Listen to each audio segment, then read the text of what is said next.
દેશમાં વધી રહેલા ભ્રષ્ટાચારને અટકાવવા એન્ટી કરપ્શન બ્યુરો કાર્યરત છે। તેમ છતાં લાંચિયા અધિકારીઓ અને કર્મચારીઓ કોઈપણ પ્રકારની સેર શરમ રાખ્યા વિના બેફામ લાંચ માંગીને પોતાના ખિસ્સા ગરમ કરી રહ્યા છે। ત્યારે જેટકો કંપનીના 2 કર્મચારીઓએ કોન્ટ્રાક્ટરના બાકી બિલ પાસ કરાવવા માટે લાંચ માંગતા એસીબીના સ્ટાફે છટકું ગોઠવીને બંને લાંચિયા કર્મચારીઓને રંગે હાથો ઝડપી પાડ્યા હતા। રાજકોટ શહેરના દૂધસાગર રોડ ઉપર આવેલ જેટકો કંપની કે જેના દ્વારા ઠેર ઠેર નવા સબસ્ટેશન ઊભા કરવાની કામગીરી કરવામાં આવી રહી છે, ત્યારે નિયારા ગામમાં નવા સબસ્ટેશન ઊભા કરવાનો કોન્ટ્રાક્ટ તિરુપતિ ડેવલપર્સ નામની કંપનીને આપવામાં આવ્યો છે।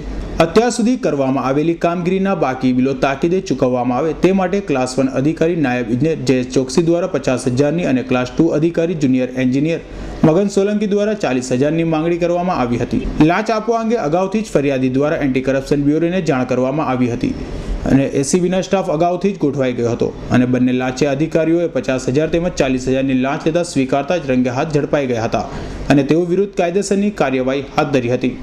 રાજકોટ જેટકો કે જેમને ગવર્મેન્ટના જે સબસ્ટેશનો જીઈબીના સબસ્ટેશનો ઊભા કરવાની કામગીરી કરવાની હોય છે, આ સબસ્ટેશનનો કોન્ટ્રાક્ટ ન્યારા ગામે જે સબસ્ટેશન બની રહ્યું છે તેમાં તિરુપતિ ડેવલપર્સને મળેલ છે। તો આ સબસ્ટેશન બાબતે જે કામગીરી થયેલી હોય આજ દિન સુધી સિવિલ વર્કની કોન્ટ્રાક્ટરની, તેમના બિલો જલ્દી પાસ કરાવવા માટે અને બીજી હેરાનગતિ નહીં કરવા માટે લાંચની માંગણી કરતા જેટકોના 2 કર્મચારીઓને આજે પકડેલ છે।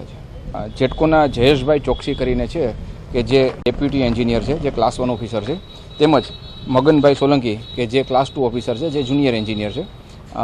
ક્લાસ 1 ઓફિસર 50,000ની લાંચ લેતા પકડાયેલા છે પોતાની જ ચેમ્બરમાં, એ જ રીતે સોલંકી પણ 40,000ની લાંચ લેતા પોતાની ચેમ્બરોમાં સાથે પકડાઈ ગયેલ છે। 2 લાંચિયા અધિકારીઓ લાંચ સ્વીકારતા રંગે હાથ ઝડપાઈ ગયા હોવાની વાત વાયુવેગે ફેલાઈ જતા જેટકો વર્તુળના અન્ય કર્મચારીઓમાં પણ ફફડાટ ફેલાઈ ગયો હતો। દેવાંગ ભુજાણીનો રિપોર્ટ S9 ન્યૂઝ રાજકોટ।